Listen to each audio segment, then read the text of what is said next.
canal, você que começa a participar hoje do nosso programa Improviso com Responsabilidade. Na verdade, eu não tenho chamado até nem de programa, eu tenho chamado de um bate-papo.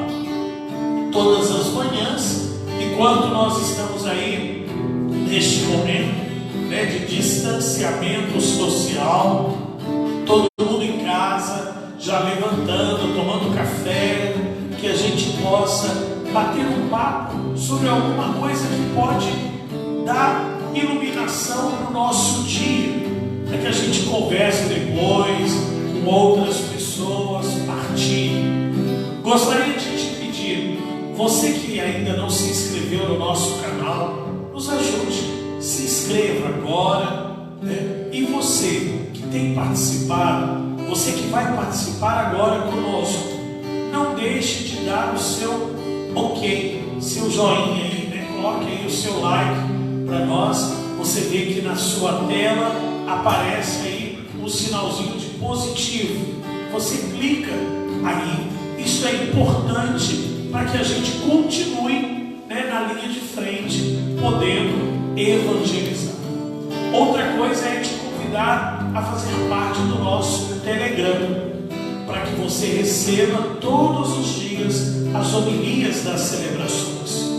Hoje, no nosso programa, além do Wilson, que está sempre aqui conosco, nós vamos estar também com o Orlando, que sempre está conosco. Na verdade, o doutor Orlando Nolasco, ele que é também psicólogo, formado em muitas especializações.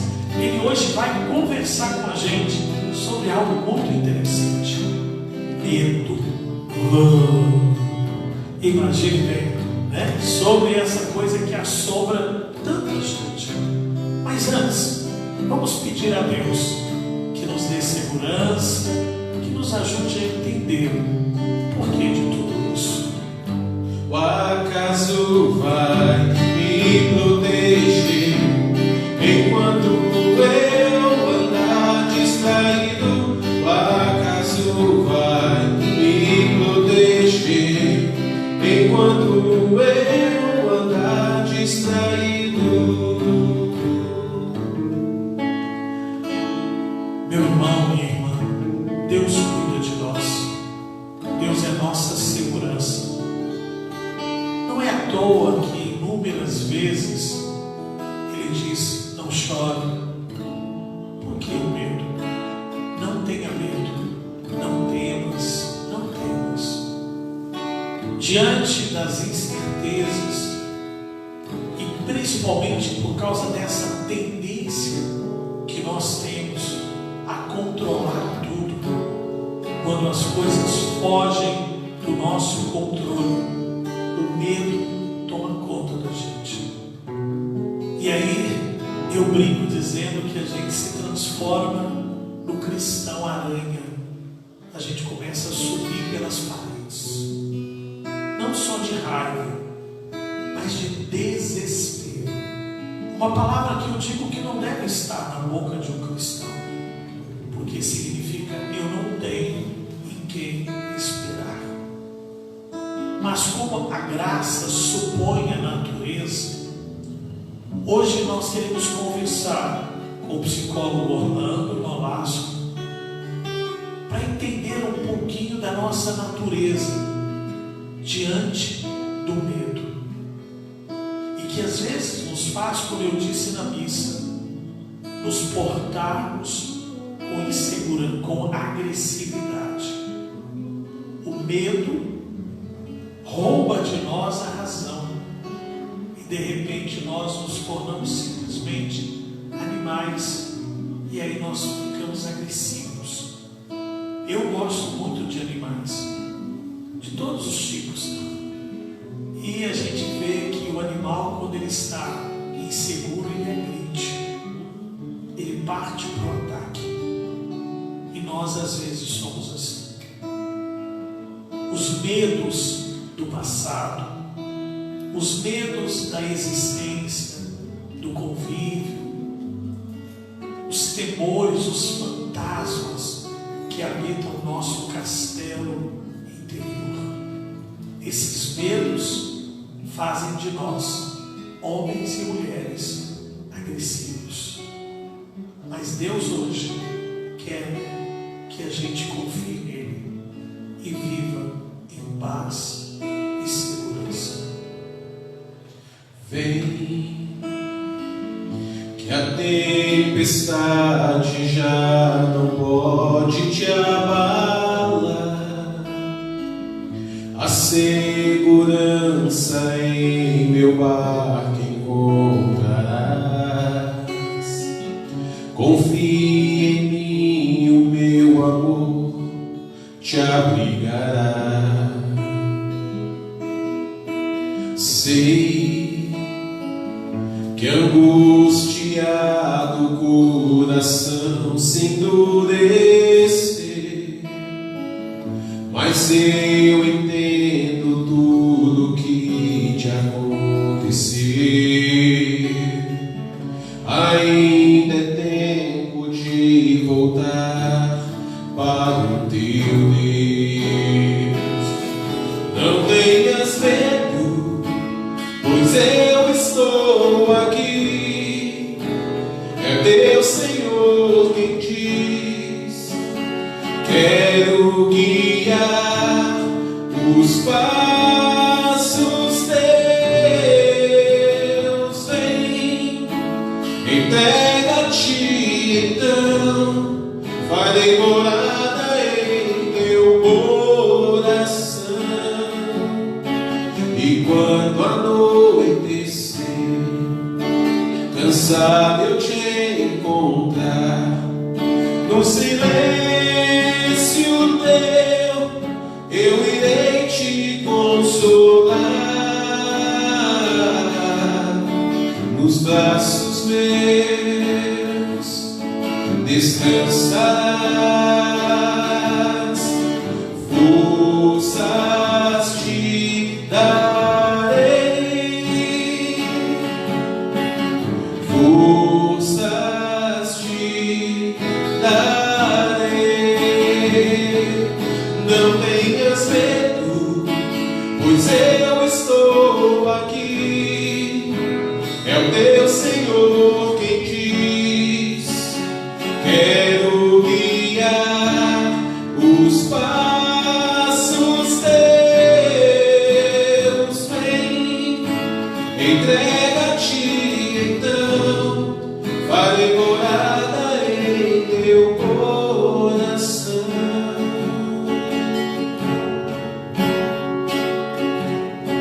E quando anoitecer, cansado eu te encontrar, no silêncio teu eu irei te consolar.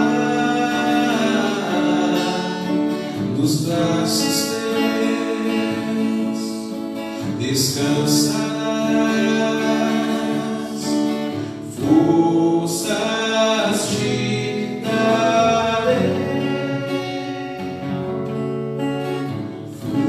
forças te darei.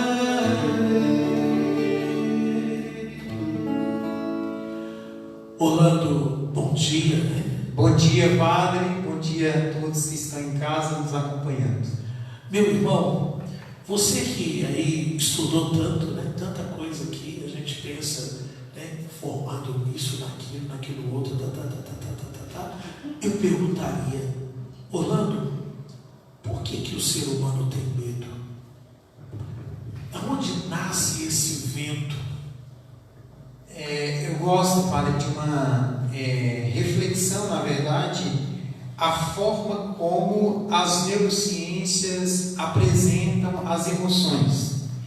Eu até deixaria como indicação, existe um filme infantil chamado Divertidamente.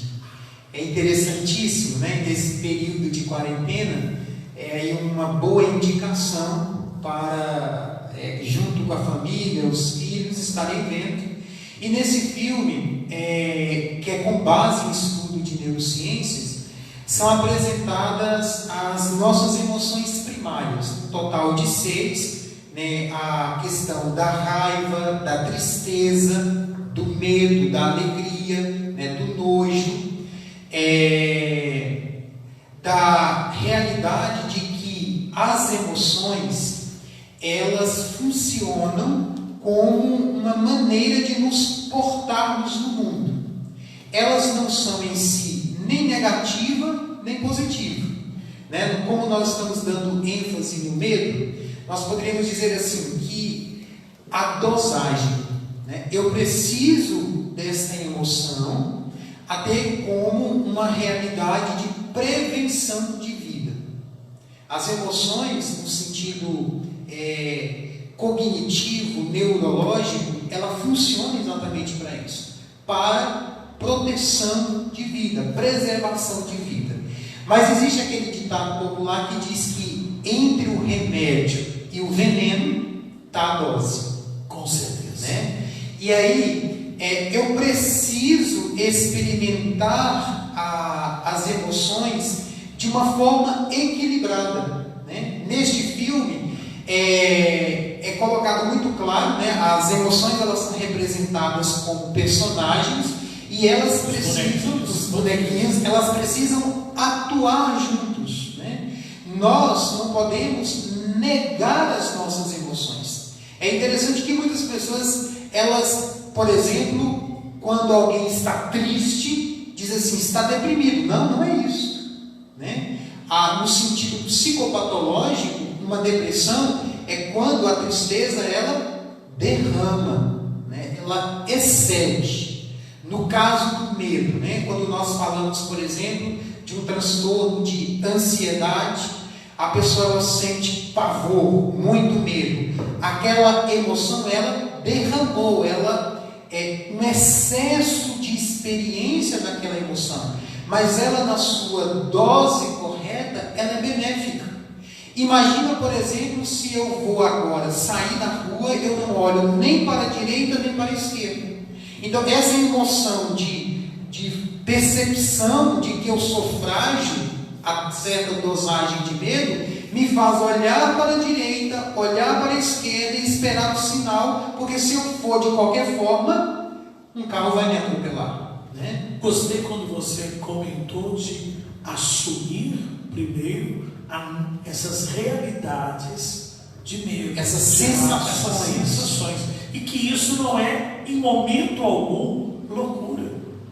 Né? Ser gente talvez seja a maior loucura, mas ser gente é ter também emoções, sentimentos, bons e maus. Mas aprender como lidar com eles. Isso, não deixar que a emoção, ela te domine. Né? Eu gosto também da expressão, aí nós podemos falar do medo no sentido do excesso, né? E é exatamente nesse sentido que nós estamos tentando transmitir essa reflexão. É necessário que eu domine essa minha emoção, que eu vá dosando, né? O excesso de medo é um perigo. Né? Há uma expressão que diz assim, que o medo é mau conselheiro. E como nós partimos de uma antropologia cristã, nós podemos pensar que na Sagrada Escritura está assim, recheada de expressões, de histórias que falam da realidade do medo que domina, né? Do medo que excede. Nós podemos lembrar, por exemplo, em Gênesis, quando Adão peca, a Sagrada Escritura diz que quando ele escuta a voz de Deus, ele diz, fica com medo. Fica com medo, né? Depois nós temos tantas outras histórias, e aí nós vamos ver que nos Santos Evangelhos, constantemente, principalmente nas narrações da ressurreição. Na semana passada eu fiquei muito atento a isso, porque duas emoções são destacadas. Primeiro, alegrai-vos, né? E depois, não tenhais medo. E aí você poderia até perguntar, já que vocês estão colocando que o medo, ela é uma emoção natural e que ela precisa ser dosada junto com outras emoções, por que no Evangelho está escrito não tenhais, né? A tradução mais correta é, não permita que tuas emoções te dominem. que aconteceu com Pedro? Justo. Andando nas águas, o vento foi contrário, ele se viu pequeno demais. Ficou exacerbadamente voltado para si, né? Na nossa última conversa nós falávamos do fenômeno atencional, né, como um dos principais fenômenos da nossa mente. Às vezes o que acontece é isso, nós não temos uma atenção ampliada, né? Veja que quando nós falamos de emoção e nesse aspecto de saúde, nós precisamos pensar o seguinte: eu estou, eu não sou, né? E isso para a língua portuguesa, diferente de outras culturas, é muito claro, porque nós temos esses dois verbos com essas distinções: o verbo ser e estar, né? O verbo estou dá uma conotação de fluidez, de mudança, né? Então, momento. Né? Neste momento, quando eu consigo contemplar em torno, né, todos os desafios sociais desta quarentena, né, do desafio de enfrentar essa pandemia, eu estou me encontrando no estado de tristeza, né, no estado de medo, mas eu não devo me estacionar nisso. Eu devo fazer aquele movimento de enfrentamento. Então seria ampliar a minha atenção para que eu possa perceber que eu posso me voltar a outras realidades e experimentar outras emoções, e aí eu vou fazendo então esse justo equilíbrio, né? Na nossa espiritualidade nós temos na tradição dos padres do deserto, e que eles eram chamados de terapeutas do deserto. Sim, sim. Né? Tem um livro, tem um livro do padre Leduc, né? Há um termo em grego que seria, nós traduzimos como se fosse sobriedade, né? Quando na atualidade os estudos atuais de neurociências vai dizer assim: é necessário flexibilidade nas emoções.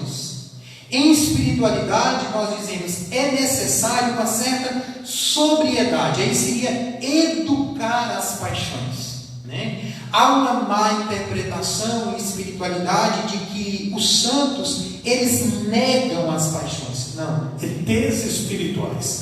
Justo. Eles buscam um equilíbrio, né? Então quando eu coloco essa questão do verbo eu estar, né? Eu estou triste, eu não sou triste. Eu posso estar passando por um evento de depressão, eu posso estar passando por um evento de ansiedade, mas este evento, essa experiência não me define como pessoa. Eu preciso buscar esse justo equilíbrio, né? Que seria então essa sobriedade, né? E aí nós vamos então colocando as nossas emoções em sintonia com a realidade do raciocínio.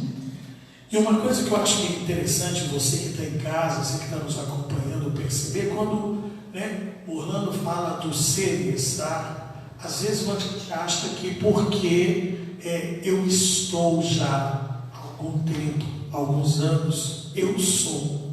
Não. Hoje mesmo eu trazia, né, na reflexão de que existe um tempo para cada coisa. E às vezes, porque você não tomou consciência desta realidade, este tempo se estende por anos.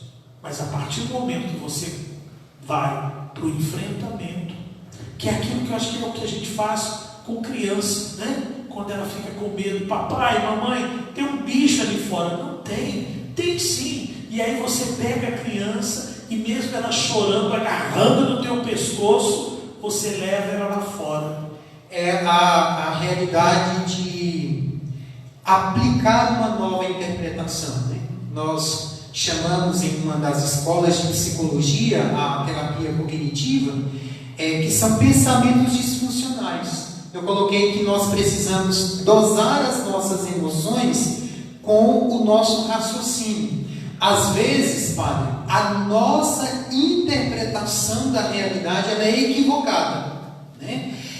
A realidade me gera isso de sofrimento, sinto de sofrimento, né? E aí de repente eu começo a interpretar que aquilo é vez de sofrimento. Então eu preciso buscar a capacidade de tirar sentido, né? Saber que eu posso enfrentar, não maximizar demais o evento, né? E aí entra essa realidade para o momento atual.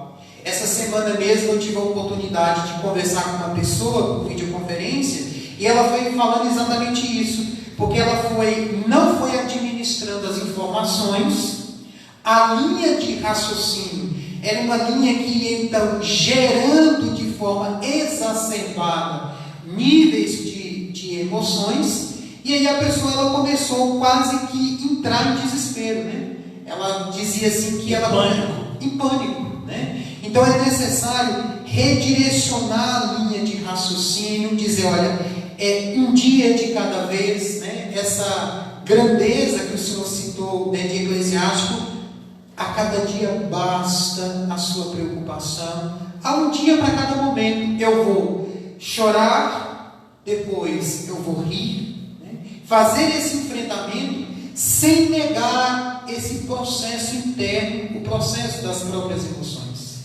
Você disse do filme, né, que até pergunto aqui de novo o nome do filme, é Divertidamente. E você fala de um conjunto de emoções. Na verdade, essa exacerbação do medo sinaliza que existem também outras emoções que precisam ser trabalhadas. Esse medo pode ser patológico. Quando é e como tratar? Quando nós falamos da dinâmica de patologia, se torna algo complexo, porque nós precisamos muito estar em contato, né, com o sujeito, o indivíduo que está experimentando aquela dimensão psíquica. A questão da patologia, porque é exatamente esse ponto que nós estamos colocando. As pessoas, elas estão, de certa forma, estimuladas a ficarem presas em uma única camada da sua existência, né? Nós somos seres de potência, mas nós somos seres de limite, né? Nós temos os nossos buracos, as nossas faltas, né? Algo que nós temos carência. Mas o que acontece? Nós acabamos fazendo recortes, né? Nesse momento, por exemplo, de redes sociais, você vai numa rede, por exemplo, no Instagram, você só vê pessoas celebrando, sorrindo, bonitas e etc. Isso é um recorte da existência. E nós vamos, de certa forma, escamoteando, colocando debaixo do tapete o limite, a falta.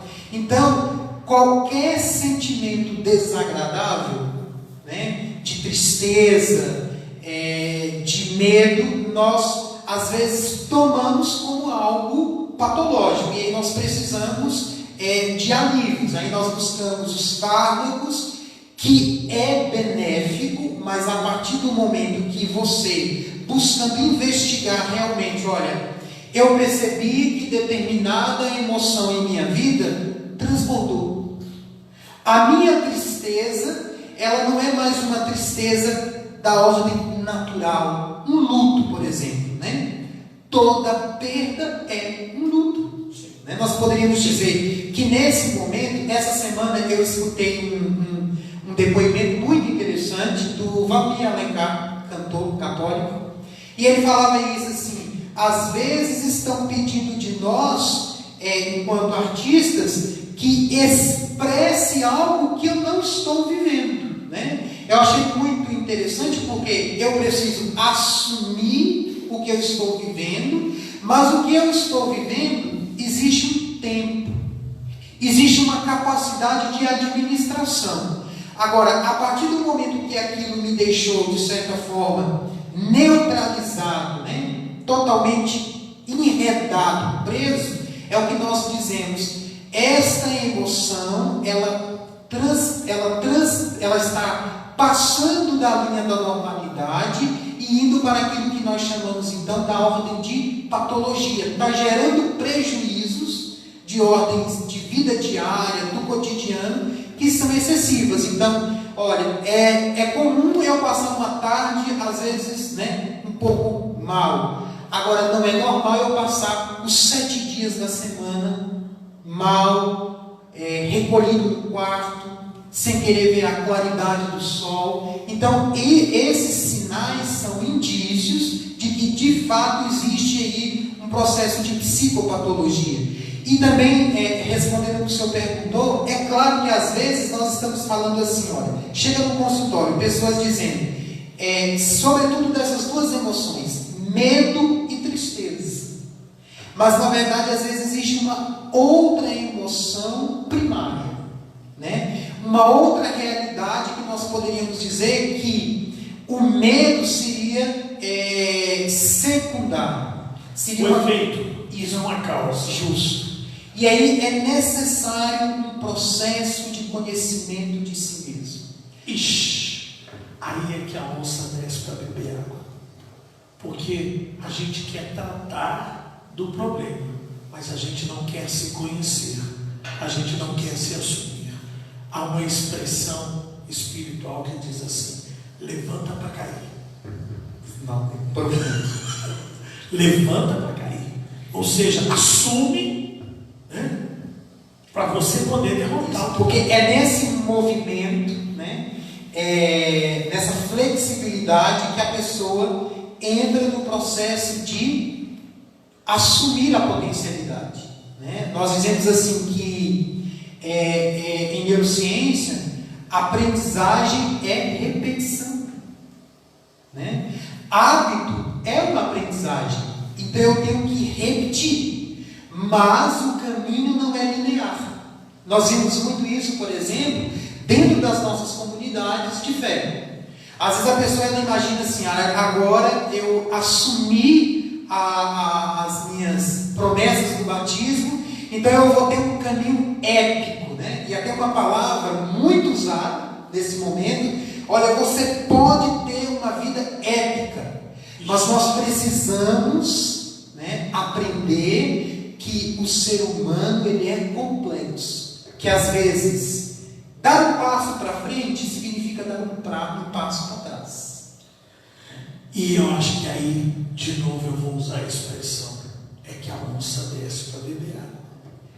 Porque a gente fica achando que tudo é magia, né? Essa questão do processo.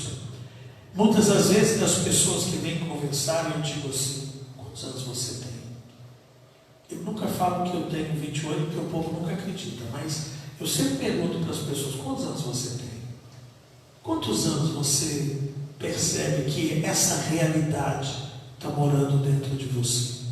Aí depois respondo dizendo assim: você acha que a gente vai resolver isso em tantas horas, em tantos segundos? Não. Nós vamos também gastar quase que o mesmo tanto para resolver o que está acontecendo. O senhor coloca, padre, uma expressão que eu vejo que é importantíssima, que é lançar perguntas. Nós sabemos que as vulnerabilidades emocionais, ela é algo que está muito presente no nosso cotidiano, e quando eu falo vulnerabilidades emocionais, eu estou falando desse transbordar da experiência de emoções. Quando eu experimento só uma, a outra fica isolada, né? Há uma alegria, por exemplo, que ela não é benéfica, né? Que ela te deixa excessivamente eufórico, né? E aí nós temos, por exemplo, nos manuais de psiquiatria, nós temos o famoso transtorno bipolar, que é o quê? O excesso, né? Eu vou de um pico para outro. Então, eu costumo dizer que de manhã está no cemitério do Bonfim e de tarde está na Sapucaí. Interessante. E aí nessa vivência é muito importante quem está em casa, porque normalmente convive com uma pessoa que possa ter essa vulnerabilidade. Não faça afirmativas, faça perguntas. Porque quando você lança a pergunta, você de certa forma convida aquela pessoa a uma autorreflexão. Na filosofia nós chamamos de diálogo socrático. Na verdade, é uma técnica que nasce na filosofia grega, mas que permeia todas as escolas de psicoterapia, né? A mais famosa que nós temos é a psicanálise, por exemplo, né? O Freud ele teve essa pegada da cura pela fala. Então, quando o sujeito ele traz essa coisa de falar e se interrogar, né? O analista, né, para as pessoas os terapeutas que trabalham com a escola da psicanálise, pouco faz intervenção, né? Sempre lança algumas perguntas. Nessa mesma esteira, nós vamos perceber que, com nuances diferentes, outras escolas de terapia, por exemplo, eu trabalho com terapia cognitiva e gosto muito de uma outra escola que é a logoterapia, né? Na qual o terapeuta ele não dá o sentido para aquela pessoa que ele tem como interlocutor, mas ele faz perguntas. Então, fazer a pergunta leva a pessoa a trazer o raciocínio e a atenção nesse monitoramento das irmãs emoções. Você falou da filosofia, e até mesmo Freud busca isso, né? Tem uma pegadinha aí. Eu diria que também a teologia vai nos ajudar, porque o estudo bíblico, né, a hermenêutica, faz com que eu compreenda que a boca fala do que o coração está cheio. Então, fazer a boca falar, isso faz com que você verdadeiramente traga à tona o entendimento daquilo que você está sentindo. E é nesse movimento que eu saio da coisa estática de estar, né? Eu assumo para mim uma certa personalidade, uma coisa cristalizada, e eu vou para a dinâmica do movimento. Então, ser, né? Buscar a essência. A essência é algo que vai se manifestando gradualmente, né? Eu preciso atravessar esse momento. Peraí, eu não posso deixar que o meu medo me domine, que o meu medo me defina como pessoa e como personalidade. Eu preciso ampliar. E aí perceber que nós somos sujeitos da nossa história. Gosto de dizer, o livro da vida, ele está na mão de Deus, mas a caneta está na minha mão. Eu sou sujeito. E eu gosto muito de uma outra expressão que o Senhor usa muito, me marcou sempre no sacramento da confissão, na direção espiritual do Senhor, o que não é assumido não é redimido. Então, se hoje você assume, não, eu estou num momento de tristeza, de medo, mas eu não vou permitir que isso se transforme em pavor. É interessante que nas neurociências há uma distinção entre emoção e sentimento. Não é a mesma coisa, nós usamos como sinônimos, né? A emoção, ela vem como, vamos dizer assim, o primeiro passo do processo. Então, eu escuto algo que não me agrada, algo que, de certa forma, vai despertar em mim o medo, né? Então, o meu coração fica acelerado, né? Eu começo a suar frio. Então, há uma dimensão, primeiro, física, né? Há uma dimensão a nível do meu organismo, né? O meu corpo manifesta. E nós dizemos que o sentimento já é a interpretação da emoção. É aquilo que a gente, de certa forma, é quando o medo ele toma corpo. E ele se transforma em algo do que nós usamos de forma popular, ressentir. Né? O evento passou, mas aquela impressão, aquela experiência, ela fica. E é nesse sentido que a nossa espiritualidade, ela vem como um fator profundo de prevenção e de libertação. Porque São Paulo diz, renovai a vossa maneira de pensar. Então, quando eu penso diferente, que é pelos questionamentos, pelo ato de assumir, eu vou então reformulando internamente a maneira de começar novamente um processo de sentir a emoção. Muito bem. Eu acho que tem certas coisas que aí a gente vai compreendendo que nós temos muito que caminhar. Principalmente agora. Eu tenho, nesses últimos tempos, aproveitado a pandemia para estudar algumas coisas e eu tenho acompanhado e tenho sido aí formado também por um neurocientista que ele tem nos ajudado muito mesmo, sabe, com muita leveza ele traz os seus ensinamentos para a gente e tem sido algo bom.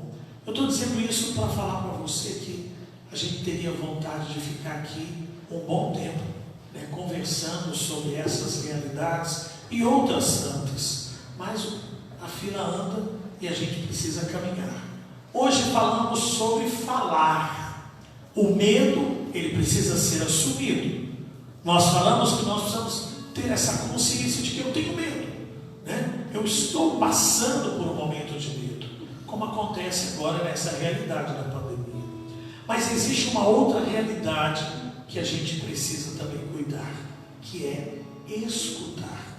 Amanhã nós vamos ter aqui uma especialista em escuta, em nos ajudar a escutar, até mesmo fisiologicamente, porque às vezes o ouvido está com problema, e aí eu não escuto direito.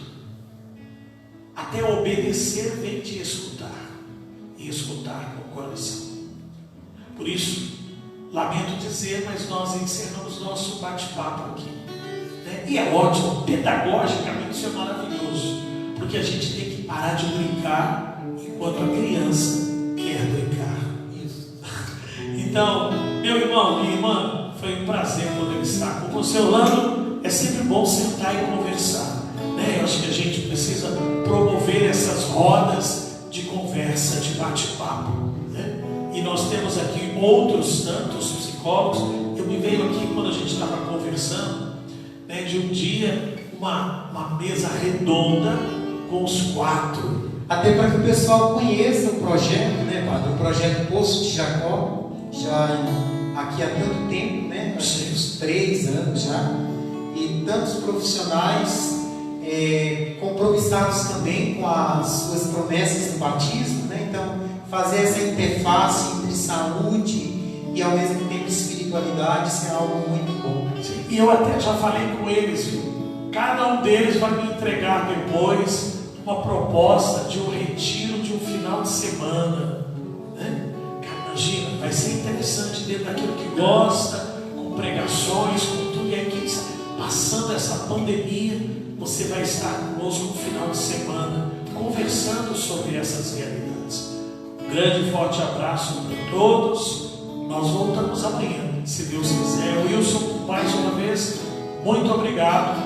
E olha, falando com o Wilson, estou me lembrando, nós estamos aí gestando uma outra live musical.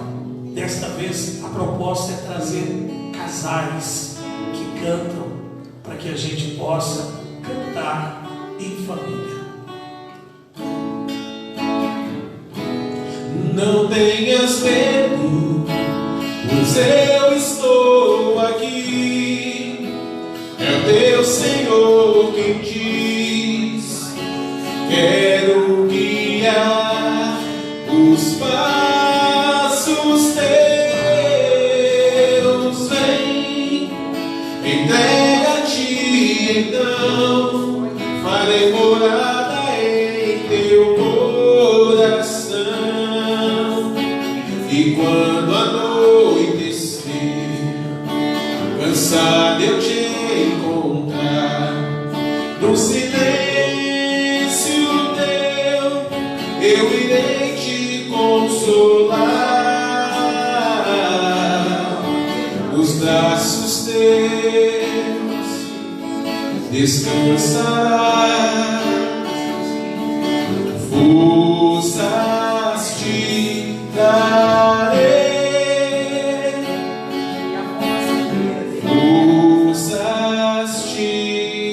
da